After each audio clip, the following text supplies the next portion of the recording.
Studies have shown that it takes the recruiter 7 seconds to know if you're suitable for the role or if they want to move on to the next applicant. Now, a CV isn't the only thing that is going to get you a job, but it's the first impression. So in this video, I'm going to share tips with you on how to make sure that your CV stands out in the face of recruiters. If you're new, welcome to the channel. My name is Sona, and today we're talking about CVs. So let's start by talking about what a CV even is. So a CV is really just a summary of your professional background, things you've experienced, value you've provided to other companies, your education, your qualifications, and just everything about your professional career. Now, there's some debate between what a CV is versus a resume. A CV is a breakdown of everything, so it includes everything, all the things you've experienced, all of your education, while a resume is a more summarized version of that. So it's your work that is tailored, or previous work that you've done that's tailored towards the application that you're putting in. So if you, for example, are applying to a mechanical engineering job and you've done some banking work before, there wouldn't be any relevance putting that in a resume unless there's a particular skill you want to highlight. So using a CV versus a resume really comes down to what point in your career you're in and how you want to go about your application or what you're trying to highlight. So yeah, so just take that again. CV has everything and could be up to 4-6 pages for someone that's experienced. A resume is really just 1 or 2 pages max. So at this point, we're going to talk about tips on making your CV better. So number 1 is start strong. Make sure that you put all your key accomplishments and your achievements at the top, or at least highlight them so they stand out to the recruiter. You don't want to put your best guns at the bottom where someone doesn't see them if they are doing a quick breeze through your CV, right? And this is where a professional summary comes in handy. So it's the first thing that's in your CV, and it just breaks down who you are, what you've done, and what opportunities you're looking for. That's how I like to look at it. So if you're a mechanical engineering graduate, for example, you could put that in there and say, I'm a mechanical engineering graduate, skilled in engineering design. I have done a few projects on this, and this, and I'm looking for opportunities to grow my skills and build on my existing experience and share mutual value with my employers or my teammates or whoever I'm working with, something like that.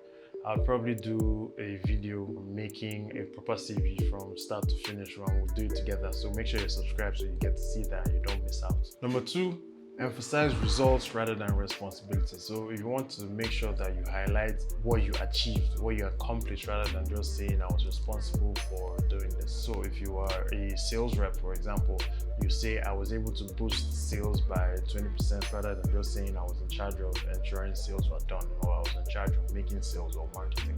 So it's really to emphasize what you have achieved, what you accomplished, rather than just the responsibilities. Number 3, tailor your CV to the application. I can't overstate this enough. You need to make sure that your skills are highlighted towards what you're applying for. You need to make sure that you talk about things that will be relevant to the job that you're applying for.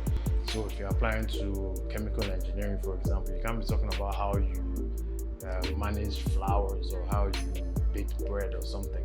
Maybe that will show that you have capacity to do stuff, but it's not really relevant to a recruiter that's looking for a chemical engineer that's going to be handling chemicals and handling reactions and things like that. Next is don't include necessary details. If you're putting something in your CV, make sure that it's important. Make sure that it has something to communicate. Make sure that it's providing value.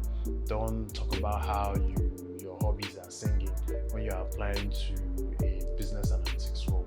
Singing has nothing to do with analyzing business intelligence data, so there's no need putting that there. It just covers up the actual things that you've accomplished. If you're going to talk about your personal life, you might as well talk about projects that would show that you have some form of capacity. You're a leader, or you're good at building teams or solving problems or things like that. So if you're going to talk about how you represented a charity or did something for charity, make sure that it shows your capacity rather than just saying that that's what you did. There's nothing wrong with working for charity or donating or doing stuff like that. In fact, it highlights that you're caring and you care about people, but you need to make sure that it highlights skills that are relevant to the job that you're applying for. Don't clog up your CV with stuff that isn't necessary. Next is show industry insight. So before you build your CV, obviously we've already talked about tailoring your CV. You need to ensure that you now build on the industry that you're applying towards. So you need to know about, if you're applying to the energy industry, you need to know about trends or know about things that are going on in the industry. So you could highlight maybe courses you've taken or things that you've done relating to the energy industry. There's no need talking about banking or things that are going on in the banking industry if you're applying for something in the energy industry. Next would be to highlight efforts you've made towards growth, like your own personal growth. Now, there's nothing wrong with going to school and coming out with a degree, right? But then you need to show that you have capacity to build on your own. So maybe courses you've taken or voluntary jobs that you've done to build your own capacity, because school can only take you so far. And to me, I believe that school is where you learn how to learn, and then after school you build on that and learn things that will be important to whatever thing you want to do or important to your career growth. So you need to make sure you highlight everything that will be important to you. So you need to make sure you highlight everything that will be important to a recruiter to show that you have that capacity for growth. You could show how you've changed roles. You could show how you've grown from maybe safety and HSE to contracting and procurement, how you've built and learned from everywhere, and you've grown and you're bigger now for that. It helps a recruiter know that you're interested in growing and you have the capacity to build on the value you already contribute and be even more valuable in the future. Now, I know that creating a CV could be time consuming, but it's worth the effort. You need to make sure you put the right information and you tailor your CV to what you're applying for, and you ensure that everything you put in your CV has some value that's contributing to the recruiter, to who is going to be looking at it. Because don't forget, you're not the only one submitting a CV. That recruiter could be tired. That recruiter could have had a long day and then looks at your CV and is trying to see something of value. And then if you just talk about how you like swimming or how you like playing, or like, they're going to toss it and look to the next one. So might as well just take that time, put it in, and make sure that everything you're putting in your CV stands out. Your CV is an important opportunity to show your relevant accomplishments and skills to potential employers. So the more you study the job description and the industry you're applying for, the more you have a better understanding before you even go ahead to build your CV. Now, thanks again for watching. In a future video, I'm going to be building a CV step by step with you guys. I'll leave some links to resources that will help you build your CV, and I appreciate you for watching. Thanks again. I'll see you in the next one. Bye.